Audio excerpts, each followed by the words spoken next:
Hey there, true crime friends. How you doing? Did you miss me? I missed you so much. I've been on vacation for 2 whole weeks, and now I'm back. And you know who we're going to talk about? Suitcase Sarah Boone. Honey, look. First, there is a lot going on in the Sarah Boone case, but we need to do a little skosh of history, so you roll your mind back to 5 years ago when Miss Sarah got arrested. It has been 5 years, 4.5, 5 years since this heifer got arrested. But let me tell you the story from the very beginning in case you don't know. Okay, so look, Sarah Boone was a nice drunk. I mean, she was a lady living over there in Winter Park, Florida, right? And so she had an ex-husband who lived up the street, and she had how old was her son then? I believe he was 9 years old at the time of this crime. And Sarah and her husband had shared custody. Mostly the little son, he ain't like hanging out with his mama because she was drunk all the time, and she lived with her boyfriend, George. She lived with George in a townhouse, and her and George fought constantly. It was literally mutual combat all the time. I'm not talking about they used to have arguments. I'm talking about black eyes. At one point, he stabbed her in the leg. Like, it was full on combat. So they would get drunk. They would get into a fight. One of them would call the police. One or both of them would get arrested. And then the next day, whoever was not arrested would go bail the other one out. Rinse and repeat. Over and over and over. And both families, everybody, the ex-husband especially, was like, ooh, this Sarah. So according to Sarah, this is what happened on the night in question. She and George were sitting there just having a lovely evening. But wait, first, this is what you need to know. Sarah and George at the time of this crime had been together for like 4 years. Sarah had been divorced for about 2 years. Okay, little bit of crossover there. But something tells me that the husband was just happy to have Sarah out the house. He was like, please, go down to the pool hall and be with your boyfriend. She met him at a pool hall. Okay. Sarah met George at a pool hall while she was married. She had a 4 or 5-year-old child at home, but she was drunk down to the pool hall, picking up strange men and doing nasty things with them. Okay, fine. That's not how I would live my life, but not that much judgment. I'm judging her. I'm judging her. Anyway, so Sarah meets George. Finally, the husband has had enough, and he's like, look, I'm going to give you a nice divorce settlement. Here's some alimony. Please go away. And so she's like, okay. You know what I'm going to do? I'm going to move right down the street here. And so she moved right down the street from her ex-husband, and anytime anything happened, she was like, hello, ex-husband. His name was Brian. Brian, you know what George said? You know what George did? Can you bail me out? Blah, blah, blah. And so Sarah had custody of her child part of the time. And so frequently, when it was her custody day, she would call her husband and be like, yeah, me and George are fighting real bad. Can you come and pick up the child? So the husband was used to the drunkenness, the craziness, the fightingness, all the madness that was dealing with Sarah. So on this one particular morning, when he gets a phone call from Sarah, it wasn't the morning. It was like late morning, like 11 o'clock. He was like, Sarah, I've been trying to reach you. Where you been? And she's like, yeah, George is dead. Can you come over here? And he was like, I'm sorry, what? What happened? And she was like, George is dead, so I'm gonna need you to come here. And he's like, wait, she's like, can you just come, please?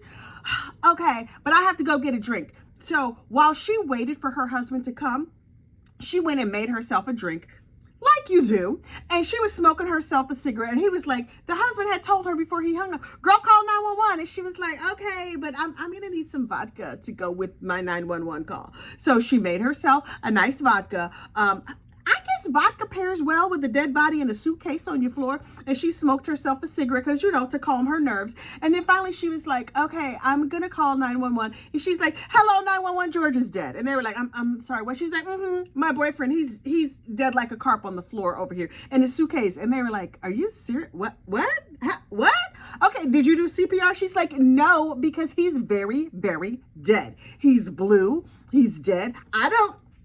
He got in his suitcase and he died. And 911 was like, oh, this heifer is clearly drunk. So they were like, okay, we're going to send some police and stuff. They were like, but we need you to do CPR. And she's like, I don't want to. First of all, I might spill my cocktail. Secondly, I don't typically smoke in the house, and it's going to be hard for me to smoke and do CPR. So no, thank you. And they were like, ma'am, it is protocol and policy that you do CPR while the people are on the way. And she's like, okay.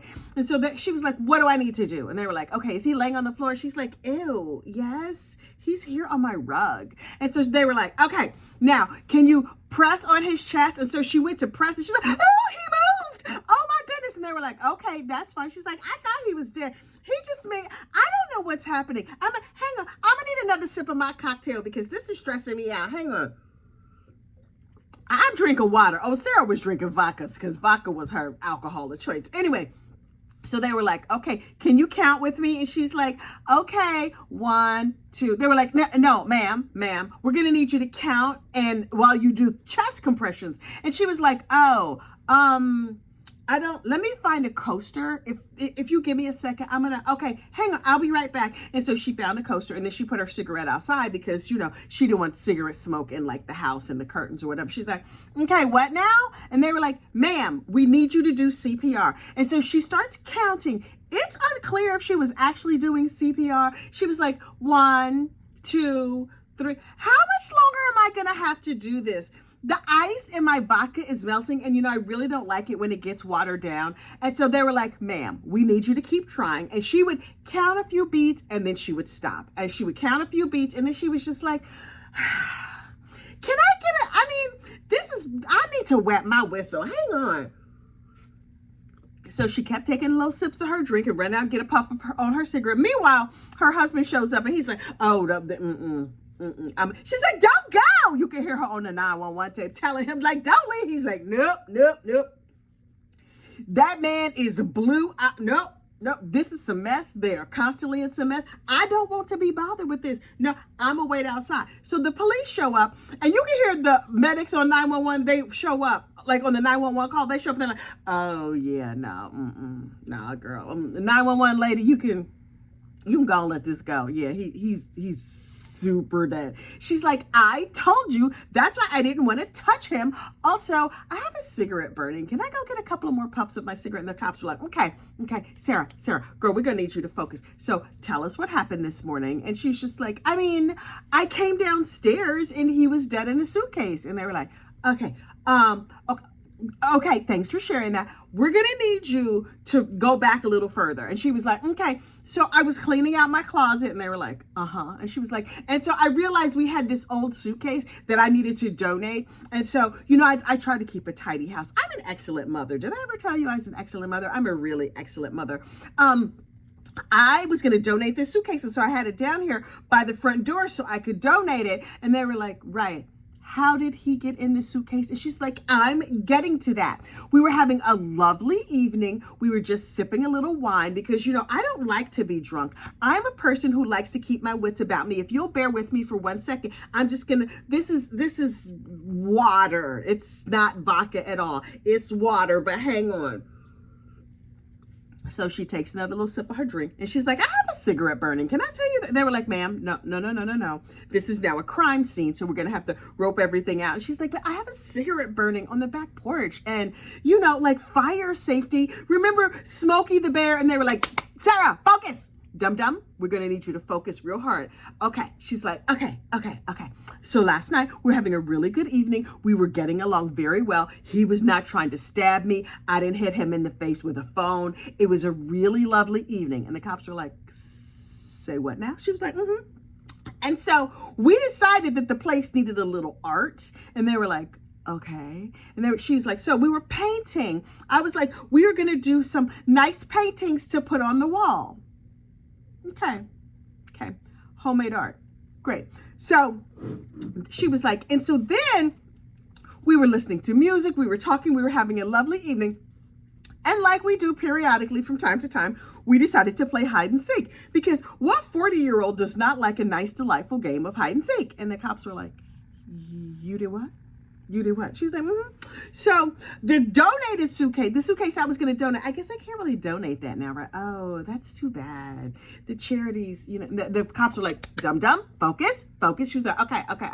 So we were playing hide and seek and I told him to get in the suitcase and he got in the suitcase to hide and I zipped it up, but I left it open like this much. He could still stick his 2 fingers out so that he could open the suitcase on his own with his 2 little fingers. And they were like, ma'am, we saw the suitcase and there was no opening. And she was like, no. there was, let me just explain to you what happened. And they were like, okay.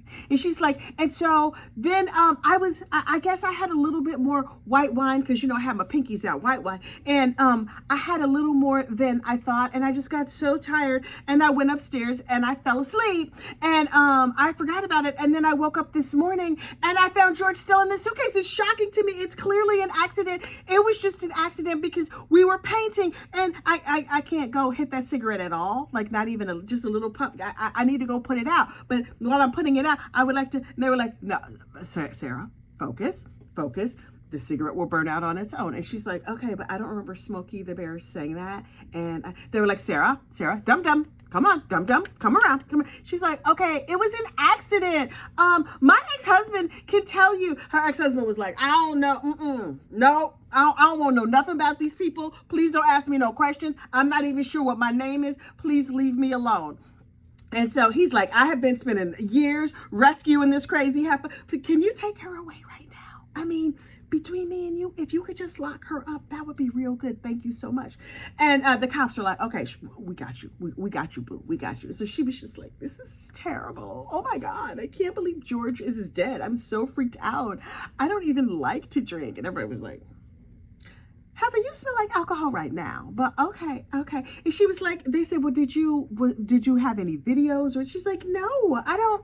I mean, he was dancing with my dog last night. Oh, George, he's a real animal lover. And so I took a picture of him dancing with my dog. Here, you can have my phone and you can see all the videos on it. So she hands over her phone.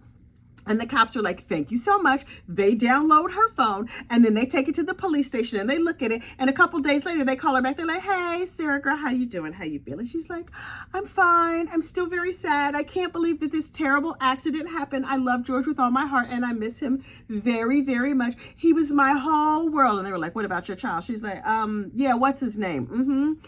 Yeah, his name's gonna come to me. But yeah, him too. He was my whole world too. And she's like, George's family really does not like me. So if you could talk to them, maybe they would let me go to the funeral. And the cops are like, okay, ma'am, we need to focus on the night in question. And she was like, okay, but did you know that his family calls me a blue-eyed devil? I think that's very rude. I mean, yes, I do have beautiful blue eyes. Can you see them? Blink, blink, blink. I'm really, really cute, but they call me the blue-eyed devil. And yes, there was one time where there was a little bit of a misunderstanding and me and George used to like kick and punch and stab each other and stuff. But for the most part, we almost never went to the hospital and he barely got arrested anymore. I mean, yes, like 30 days ago, he beat me with a curtain rod. And I did call the police and get him arrested. But the next day I bailed him out. And so clearly a loving, warm relationship. And the cops were like, what? Am I in real life? What is happening? And she's like, yeah, like love. Yes. It was real life love. And there was that one time that I got mad at George's father and I pushed him down. But he was barely injured. Yes, he's an elderly man, but like he called me a blue-eyed devil and I was just trying to help George. He was the love of my life. My whole life revolved around me except for that kid. What's his name? I can never remember his name. Anyway, what? You have videos? And they were like, yeah. So Sarah, the night of the incident, you were recording on your phone. And she's like, I was? I don't recall that. I don't. No. And they were like, well, we're going to show you this video we found. See, look, here's a video we found from your phone of where George is locked inside of this suitcase and he's trying to get out and he's begging you for help and you're screaming and cursing at him and he keeps saying he can't breathe. And she's like, this is hurting my feelings. I mean, it sounds like you guys think I did this on purpose. It was obviously an accident. You know how like, have you never played grown-up hide and seek where you put somebody in a suitcase? And the cops are like, that's not a thing. And she's like, right, but sometimes it is. And that's what happened in this case. So it was, I just feel like you're not really trying to understand me. They're like, Sarah, we see here on the video where you kept screaming at him. And as he said, I can't breathe, babe. Please let me out. I need you to let me out of the suitcase.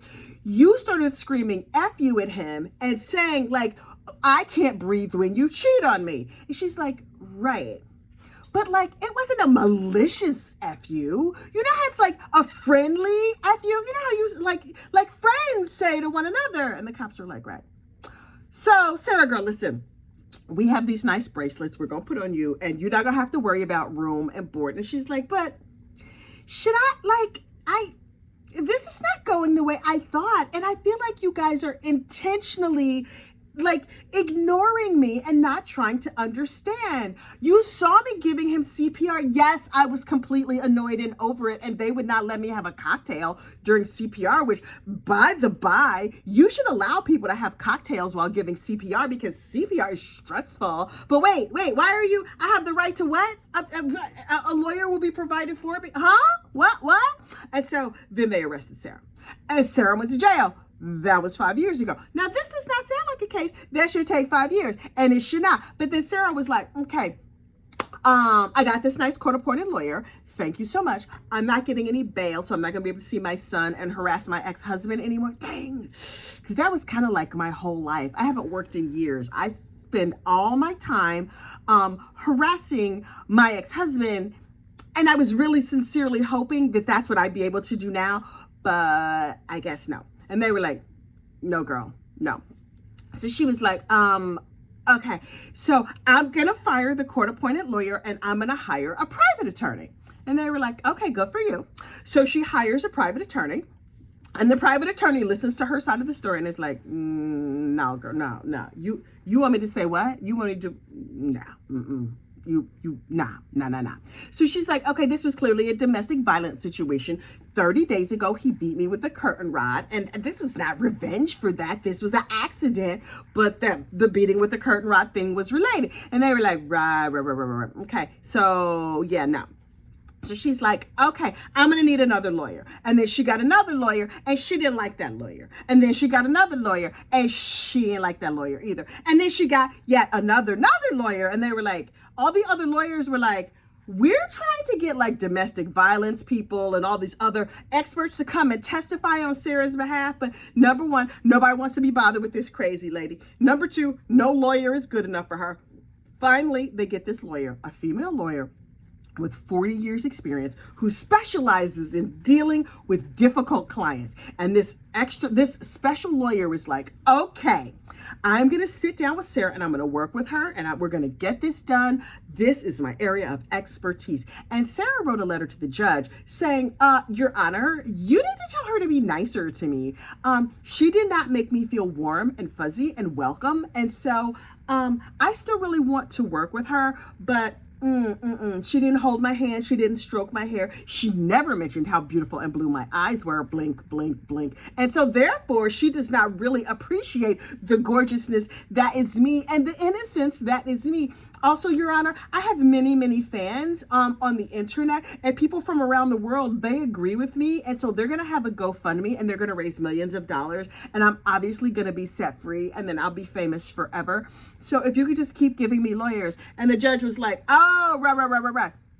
Remember when you had lawyers 2 through 7 and we told you we weren't going to keep giving you lawyers? And she's like, right, but you kept giving them to me. And he was like, right. And when I gave you that 8th lawyer, I said that was your last lawyer. And she's like, right, yes, I understood that. And I tried hard to work with her, but she only had 40 years experience. And clearly in the last 5 years I've been locked up, I have been learning from my prison colleagues, and they tell me that these lawyers should be much nicer to me and that they should treat me with more kindness and make me feel more welcome. And the judge was like, right, so you have officially forfeited your ability to have free counsel. And she's like, I'm sorry, what?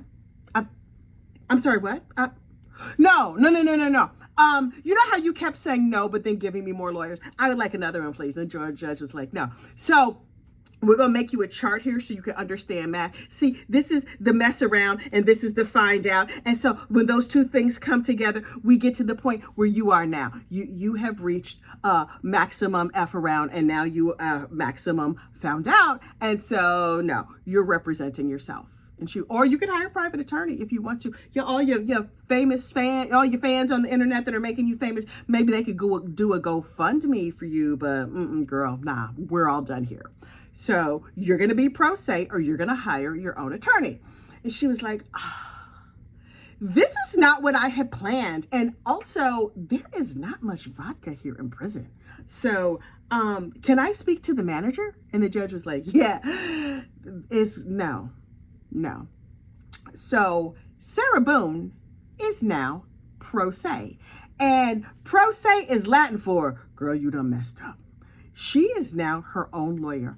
I am living on the edge of my seat to see crazy behind Suitcase Sarah Boone come to court and defend herself while after she has already confessed to the police over and over and over. She didn't confess, she explained to the police how she just slipped George into a suitcase and then taunted him on video, but she didn't tell him like F you and other assorted taunts in the malicious way. It was the loving way, because he used to cheat on her and beat her with a curtain rod. Never mind that she cheated on her husband when she met him, but we have forgotten that part. So look, I don't know what's going to happen with Miss Suitcase Sarah. You know what I'm going to be? I'm going to be perched. I'm going to be watching. I'm going to be waiting right here. And I hope you'll be here with me too. Don't forget to like this video, subscribe to the channel, and I will see you soon. Bye.